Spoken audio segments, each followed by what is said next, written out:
मेरे प्यारे प्यारे फ्रेंड्स सभी को वेरी वेरी गुड मॉर्निंग। मेरी हो गई है सुबह 4 बजे के आसपास। आज मेरी सुबह हुई है। उठते ही मुझको और तेज़ की नींद आने लगी थी 5-10 मिनट बाद, क्योंकि मैं बेड में से निकली नहीं थी। लेकिन फिर भी मैं निकली, अपना फेस वॉश करा जिससे कि मेरे को नींद नहीं आए। और आज उठते मैंने चाय नहीं पिया है क्योंकि मुझे उसकी हैबिट नहीं लगानी है। सो फिर मैं अपना फ़्रेश वगैरह होके बैठ गई थी। 4:15 के आसपास बैठ गई थी मैं अपनी स्टडी करने के लिए। और सबसे पहले मैं बना रही हूँ टू डू लिस्ट, उसमें क्या क्या मुझे पढ़ना है और कितना मेरा कंप्लीट हो गया है वो भी मैंने देखा। तो मेरा मैथों का और क्या कहते हैं रीजनिंग का और जीएस का जो जो था वो सब मैंने कंप्लीट कर लिया है। और जीके का कुछ रह गया है इम्पोर्टेंट चीज़, अब मैं उसकी रिवीजन वगैरह करूँगी। और हिस्ट्री की रिवीजन करूँगी क्योंकि अब मैं कोई क्लास वगैरह नहीं लूँगी, क्योंकि टाइम मेरे पास बिल्कुल भी नहीं है क्लास लेने का। क्योंकि क्लास अगर लेंगे तो फिर उसकी रिवीजन कब करेंगे। तो जो भी मेरे नोट्स वगैरह बने हुए हैं तो मैं उसी को ही याद करूँगी। सो आज मैं एडवांस के फॉर्मूले वगैरह कुछ रिवीजन कर रही हूँ जो मैंने नोट डाउन करे हैं शॉर्ट ट्रिक से। तो मैं उसी को ही रिवीजन कर रही हूँ। और फ्रेंड्स जो भी मेरे जैसे मुझे कोई इम्पोर्टेंट चीज़ लगती है ना, या बहुत ज़्यादा इम्पोर्टेंट होता है जिसको मुझे लगता है कि मैं थोड़ी सी भूल रही हूँ, उसकी रिवीजन करनी होती है, तो ऐसे मैं इसको स्टिकी नोट पे कर लेती हूँ, लिख लेती हूँ ताकि मुझे वो याद रहे। सो एडवांस चैप्टर के कुछ फॉर्मूला ऐसे हैं जिसको मैं बार बार मतलब रिविज़न भी कर रही हूँ ना, तो मैं उसको भूल जाती हूँ। तो सोचा मैं इसको स्टिकी नोट पे नोट डाउन कर लेती हूँ जो मेरे सामने रहेगा, जिससे मुझे वो याद आता रहे। और जब भी मैं स्टडी करने बैठी हूँ तो थोड़ा उसको मैं रिवीजन कर लूँ। हालांकि मेरे नोट्स बने हुए हैं, लेकिन जैसे कभी कभार मैं स्टूल पे बैठ के पढ़ती हूँ ना, तो अब मैं उसको नहीं पढ़ रही हूँ, 5 मिनट का रेस्ट लिया है, तो मैं उसको फिर रिवीजन कर लेती हूँ। तो अभी तो मैंने उसको लिख लिया है और मैंने इतनी बड़ी बेवकूफ़ी करी है, लिखना मुझे पीछे की तरफ था, लिख दिया मैंने आगे की तरफ। सो अब मैं गम ढूंढूंगी और फिर गम से मैं उसको चिपका दूंगी ताकि वो चिपक जाए, क्योंकि चिपकाने वाली जगह पर तो मैंने नोट डाउन कर लिया था और ना चिपकाने वाली जगह पे मैंने उसे खाली छोड़ दिया था। सो देखा तो वो चिपकेगा ही नहीं, तो मैं उसको बाद में चिपका लूँगी। सो अब भी मुझे आप लोग कमेंट करके बताना है कि आपका एडवांस कंप्लीट है। मैंने तो एडवांस भी शुरू कर दिया है क्योंकि नोट्स बने हुए हैं, उसकी रिवीजन करनी है।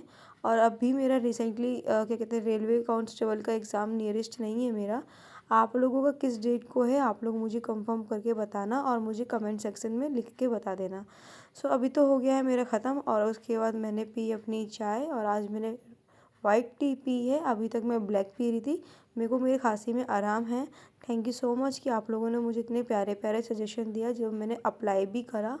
और मेरी खांसी में काफ़ी हद तक आराम है, क्योंकि मैं पहले बोलती थी ना तो मुझे काफ़ी ज़्यादा खांसी उठती थी, लेकिन अब ऐसा नहीं है, मुझे काफ़ी ज़्यादा रिलीफ है। सो ये तो है मेरे कोचिंग के नोट्स जो मोस्ट इम्पोर्टेंट है। तो अभी रेलवे का हिस्ट्री पढ़ रही हूँ मैं, क्योंकि रेलवे की हिस्ट्री में कब से क्या शुरू हुआ है, क्या शुरू नहीं हुआ है। आप लोग मुझे ये भी कमेंट करके बताना कि सबसे पहली ट्रेन कहाँ चली थी और उस ट्रेन का क्या नाम था। सो आप लोग मुझे कमेंट सेक्शन में कमेंट करके बता देना। और हाँ, जैसे मैंने आपको लास्ट वीडियो में भी पूछा था क्या इम्पोर्टेंट टॉपिक्स हैं, अगर आप चाहो तो मुझे बता देना। तो मुझे काफ़ी मतलब इतने लगा नहीं कि आप लोग इतने इंटरेस्टेड हैं कि इतना। सो फिर भी जितने लोगों को भी चाहिए हैं तो आप लोग मुझे ना इंस्टा पे मैसेज कर देना, मैं आप लोगों को वहीं पे ही बता दूँगी। जब 4-5 लोग ही हैं तो मैं सबके लिए वीडियो क्यों बनाऊँ। आप लोग मुझे इंस्टा, मेरे डिस्क्रिप्शन पे इंस्टा आईडी है, आप लोग जाके वहाँ पे मुझे कमेंट कर देना, मैं आप लोग को वहीं पे बता दूँगी कि कौन से मोस्ट इम्पोर्टेंट टॉपिक है जीके में और जीएस में जो पूछे ही जाते हैं। मैं श्योर हूँ, 90% श्योर हूँ कि वो क्वेश्चन आएंगे ही आएंगे। हालांकि मैंने रेलवे का अभी तक कोई एग्ज़ाम नहीं दिया, लेकिन जितने भी एग्ज़ाम दिए हैं, सीजीएल एसएससी के सीजीएल हो गया, डीपी हो गया, यूपी पुलिस हो गया, तो मुझे इतना तो पता है कि हाँ क्या कहते हैं इसमें क्या पूछा है क्या नहीं पूछा है। थोड़ी बहुत तो नॉलेज हो ही गई है मुझे। और मैंने फिर जो और भी एनालिसिस वगैरह करे हैं तो वो तो मुझे समझ में आ गया है कि क्या पूछा है क्या नहीं पूछा है। तो अगर आप लोग को पूछना हो तो मुझे इंस्टा पे मैसेज करके पूछ सकते हैं, मैं आप लोग को वहीं कमेंट करके बता दूँगी। सो अभी तो मैं पढ़ रही हूँ रेलवे की हिस्ट्री, और रेलवे की हिस्ट्री को पढ़ना बहुत ज़्यादा ज़रूरी है क्योंकि रेलवे का ही एग्ज़ाम है, तो शायद पूछ ले जीके में कि कौन सी ट्रेन कब चली थी, ये सब मोस्ट इम्पोर्टेंट जो हैं, तो वो इसलिए मैं इसको रिवीजन कर रही हूँ। हालांकि पढ़ लिया है मैंने पहले से ही, तो फिर भी मुझे रिवीजन करना है। अब मेरे जितना भी था सब मेरा कंप्लीट हो गया है, नोट से लेकर हर एक चीज़ मेरे कंप्लीट हो गया है। अब मुझे सिर्फ़ और सिर्फ रिवीजन करनी है, जो मैं रिवीजन करने के लिए बैठ गई हूँ। और फ्रेंड्स, एक चीज़ हमेशा ध्यान रखना कि पेपर में जब आप बैठेंगे पेपर देने के लिए अपनी सीट पे, तो बिल्कुल भी नर्वस मत होना, क्योंकि अक्सर लोग क्या करते हैं, सीधा नेक्स्ट कर देते हैं, सेव नहीं करते हैं क्वेश्चन को। तो जो भी क्वेश्चन आप कर लेंगे ना, तो उसको मतलब बहुत ध्यान रखना पड़ेगा आपको कि जो क्वेश्चन पे आपने क्लिक करा है आंसर पे, तो आपको सेव एंड नेक्स्ट करना है। और कंप्यूटर से लेकर सिस्टम से लेकर मतलब काफ़ी लोग को प्रॉब्लम भी हुई है, जीडी के पेपर में भी हुई है। कुछ मतलब लोगों ने बताया, मैंने सुना भी कि हाँ सिस्टम में थोड़ी प्रॉब्लम आ रही थी। तो आप लोग को जो भी प्रॉब्लम आती है ना, तो आप लोग आपके हर एक रो में एक पर्सन ज़रूर मिलेगा जो बायोमेट्रिक वगैरह करते हैं। तो आप उनसे मतलब पूछ सकते हैं कि ये मतलब क्या हो गया, वो आपको सिस्टम सही करके दे देंगे। अगर वो सिस्टम ख़राब है तो आपको दूसरे सिस्टम पे बिठा दिया जाएगा। तो बिल्कुल भी वहाँ जाके नर्वस नहीं होना है, क्योंकि अक्सर लोग क्या करते हैं कि जैसे एग्ज़ाम शुरू होता है ना, वो एक क्वेश्चन शुरुआत का नहीं बनता है तो वो नर्वस हो जाते हैं। तो बिल्कुल नर्वस नहीं होना है, जो क्वेश्चन लेंदी हो उसको छोड़ के आप लोग को आगे बढ़ना है। और बिल्कुल भी निराश नहीं होना कि हमें क्वेश्चंस नहीं आ रहे, उनको क्विट कर दो, आप आगे के क्वेश्चंस करो। हो सकता है वो क्वेश्चन आपको आता हो लेकिन वो भाषा आप नहीं समझ पा रहे हो, उस टाइम नर्वसनेस के कारण नहीं समझ पा रहे हो, तो उसको क्विट करके आगे वाले क्वेश्चन को सॉल्यूशन निकालो, आगे वाले क्वेश्चन को पढ़ो और उसका आंसर दो। देन उसके बाद टाइम बचता है तो आप उन क्वेश्चंस को दोबारा जाओ जो आपने छोड़े हैं, देन उसको फिर करो। जो क्वेश्चन लगे आपको कि ये क्वेश्चन काफ़ी बड़ा है, पढ़ने में टाइम टेकन है, उसमें आपको छोड़ना है उस क्वेश्चन को, नहीं तो आपका वही एक क्वेश्चन टाइम ले जाएगा। सो अभी मेरी जीके कंप्लीट हो गई है और अभी मैंने कुछ खा लिया था और अब मैं बैठ गई हूँ पढ़ने के लिए हिस्ट्री। जो भी मेरे नोट्स बने हुए हैं हिस्ट्री की, मैं अगेन शुरुआत कर रही हूँ हिस्ट्री, क्योंकि मेरी बायोलॉजी की मैंने प्रॉपर रिवीजन कर लिया है और अब जीके भी पढ़ने लग गई हूँ और हिस्ट्री भी है। फिज़िक्स के भी नोट्स बने हुए हैं, उसकी भी रिवीजन शुरू करूँगी मैं, क्योंकि एक दिन में एक साथ मेरे साथ ये है ना कि एक दिन में एक सारे चैप्टर को मैं रिवीजन नहीं कर पाती हूँ, क्योंकि मैं मतलब मेरे जीएस इतनी स्ट्रांग नहीं है, लेकिन हाँ इतनी है कि मैं जितना पढ़ती हूँ मुझे वो याद आता है और वो मेन टॉपिक ही पढ़ती हूँ। मैं फालतू की चीज़ें नहीं पढ़ती कि हाँ जीएस में ये चैप्टर है तो मैं सबको पढ़ते जाऊँ, मैं ऐसा बिल्कुल नहीं करती। जो मेन टॉपिक है जीएस में, मैं सिर्फ और सिर्फ उसी पे ही फोकस करती हूँ। अगर मैं 20 नंबर की जीएस भी पढ़ के जा रही हूँ तो उसमें से मेरे 5 से 7 क्वेश्चन तो फंसते ही फंसते हैं। तो इसलिए मेरे को ऐसा बिल्कुल भी नहीं है कि हाँ मेरा जीएस का पार्ट छूट गया, ऐसा नहीं है। जीएस में भी मेरे ज़्यादा खास नंबर नहीं आ रहे हैं, लेकिन हाँ एवरेज के लाइक मेरे नंबर आ रहे हैं और मुझे खुशी है, क्योंकि मैंने जीएस इतनी नहीं पढ़ी है जितनी मैथ और रीजनिंग पढ़ी है। तो इसलिए मुझे बिल्कुल भी प्रॉब्लम नहीं होती है जीएस में, क्योंकि जो चीज़ें मैंने टिक कर रखी, एनालिसिस के थ्रू मैंने जो नोट्स बना रखे हैं कि हाँ ये चीज़ पूछा जाएगा, ये पूछा जाएगा, तो मैं उसके अकॉर्डिंग टू डू लिस्ट बना लेती हूँ कि आज मैं ये पढ़ लूँगी, कल मैं ये पढ़ लूँगी, इतने दिन में ये कवर कर लूँगी। पूरा होने के बाद मैं फुल मॉक भी दे सकती हूँ। अभी तो मैं मिनी मॉक वगैरह दे रही हूँ, लेकिन मैं फुल मॉक भी दूंगी और फुल मॉक के नंबर भी शेयर करूँगी। लास्ट मैंने जो किया था, मैंने जो टेस्ट दिया था आरडब्ल्यूए पे, मेरा हाँ एवरेज स्कोर आया था, एवरेज ठीक आया था, मतलब बेकार नहीं आया था। और उसके अकॉर्डिंग मैं और अच्छी मेहनत करती तो मेरा आ जाता। सो मुझे बहुत तेज़ भूख वगैरह लगी थी, तो मैं दूध वगैरह लेकर आ गई थी, छाछ वगैरह ले आई थी, जिससे मैं अपना खाना बना लूँ। और ये मेरे रूम की हालत आप देख सकते हैं। तो इसलिए अब मैं रूम की सफाई वगैरह करने जा रही हूँ, क्योंकि काफ़ी देर हो गई पढ़ाई करते करते, पानी वगैरह भी भरना है। तो आज मुझे 12-1 बज गए थे पढ़ते पढ़ते, क्योंकि मैंने कुछ भी नहीं करा था। अपने रूम का पेपर सर पे है ना, तो बिल्कुल भी कुछ समझ नहीं आता है क्या करूँ क्या ना करूँ।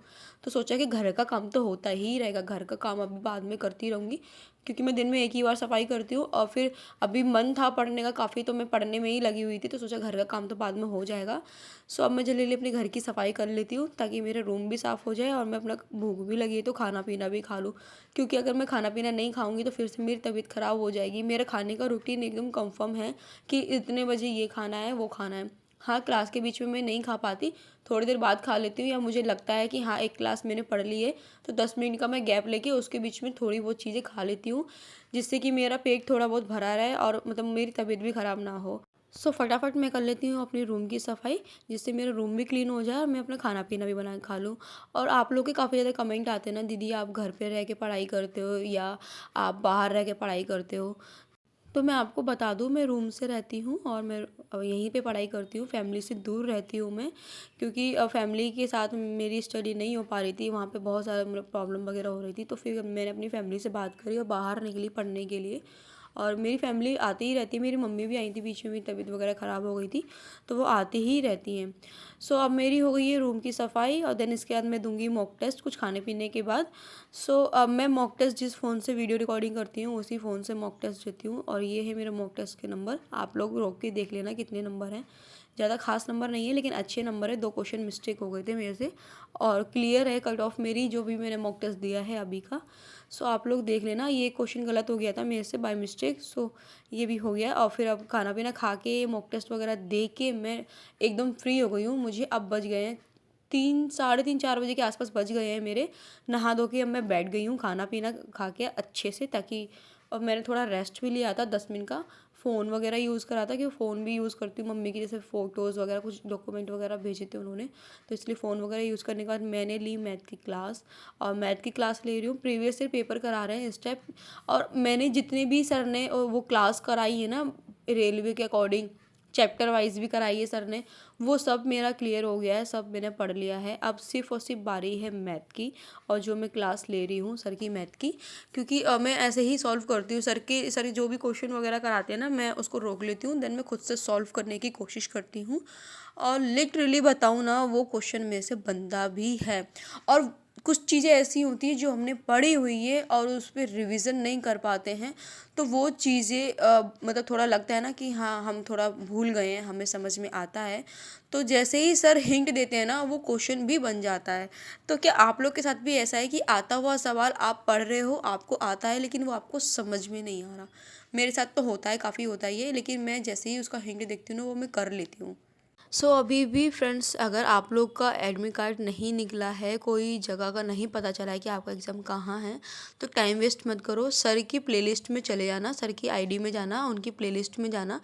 रेलवे के जितने भी previous year question paper sir ने कराए हैं एंड चैप्टर वाइज जो क्वेश्चंस कराए हैं, अगर आपका बेसिक क्लियर है आप लोगों का अच्छे से, तो आप लोग उतना भी पढ़ लोगे तो काफ़ी ज़्यादा सही रहेगा। क्योंकि अब बिल्कुल भी टाइम नहीं बचा है हम लोगों के पास कि हम लोग अपना सिलेबस कंप्लीट करें। हाँ, अगर आपका ये टारगेट नहीं है तो आप अपना सिलेबस ही पूरा करना सबसे पहले, जो आपका अगला टारगेट है तो आप उस पर फोकस करना। लेकिन आपको अगर लगता है कि हाँ आपकी पढ़ाई अच्छी हुई है और थोड़ी बहुत मिस्टेक आ रही है, तो आप सर की जितनी भी क्लासेस हैं ना, सर की आईडी में जाके उनकी प्लेलिस्ट में जाएंगे, तो आप लोग उस सारी प्लेलिस्ट को देख लेना। और एक दिन में अगर आप 2-3 वीडियो देख लेंगे ना, तो भी आपका काफ़ी हद तक का स्कोर अच्छा हो जाएगा। लेकिन शर्त ये है कि वीडियो देखने से कुछ नहीं होगा जब तक आप खुद से उस पर वर्क नहीं करोगे। देखो, मैं बोलने को तो ये भी बोल दूँ कि आप एक दिन में 6 वीडियो देख सकते हैं, 6 घंटे 7 घंटे की देख सकते हैं, लेकिन देखना ही ज़रूरी नहीं है। एक दिन में आप 2 से 3 वीडियो देखो, और देन उसके बाद सर के आप टेलीग्राम चैनल पे जाएंगे तो उसमें उनके क्वेश्चन पेपर भी रखे हुए हैं, आप वो क्वेश्चन को सॉल्व करके देखो। ये देखो कि क्या आपसे वो क्वेश्चंस बन रहे हैं, और वो बनने के बाद अगेन आप चैप्टर वाइज मॉक टेस्ट दे सकते हैं। आप टेक्स्ट बुक से भी उसका परचेज़ कर सकते हैं, नहीं तो आप रेलवे पे जाके मैथ के मिनी मॉक टेस्ट भी दे सकते हैं। और मिनी मॉक टेस्ट देंगे तो आपको उससे ये पता चल जाएगा कि हाँ आपका ये चैप्टर क्लियर है, इस चैप्टर में थोड़ी मिस्टेक है, तो हाँ उस चैप्टर को भी हम सबसे पहले क्लियर कर सकते हैं। जो चीज़ें आपको लगे ना कि हाँ थोड़ी थोड़ी चीज़ें रह गई हैं, आप उनको कंप्लीट कर सकते हैं। लेकिन आपने अगर किसी चीज़ को शुरुआत ही नहीं करी है, तो उसको ख़त्म करने का तो टाइम है ही नहीं बिल्कुल भी। तो आप लोग ऐसा कर सकते हैं कि आप लोग मतलब चैप्टर वाइज सर ने जितने भी वो क्वेश्चन पेपर कराए हैं सर ने, तो आप उन सब चीज़ों को कर लेना। और अभी रिसेंटली जो रेलवे का एग्ज़ाम हुआ था एसआई का, उस पर बहुत इजी क्वेश्चन पूछे गए हैं, टफ क्वेश्चन पूछे गए हैं, मॉडरेट लेवल के पूछे गए हैं, तो आप लोग जाके ना उस चीज़ को कर सकते हैं, तो वो काफ़ी ज़्यादा सही रहेगा।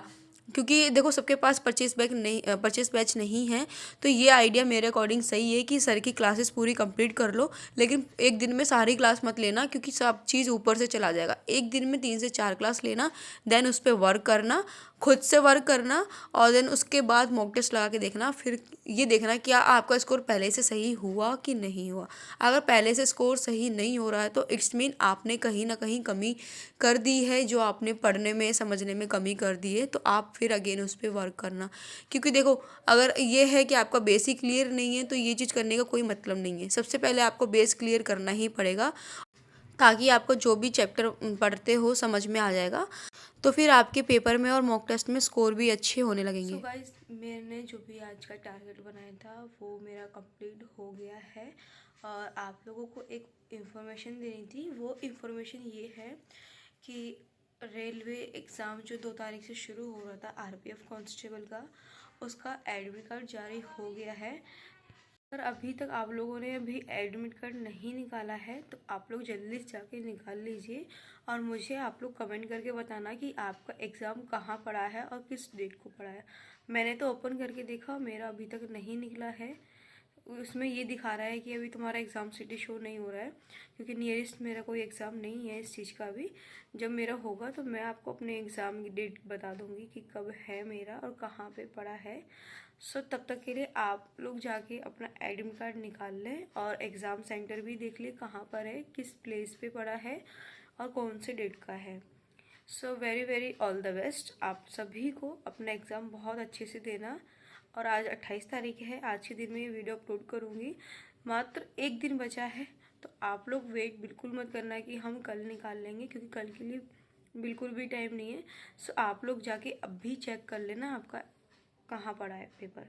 सो आप लोग अपना ध्यान रखें और अपनी तैयारी बहुत अच्छे से करें। मिलते हैं आपको अगली वीडियो में।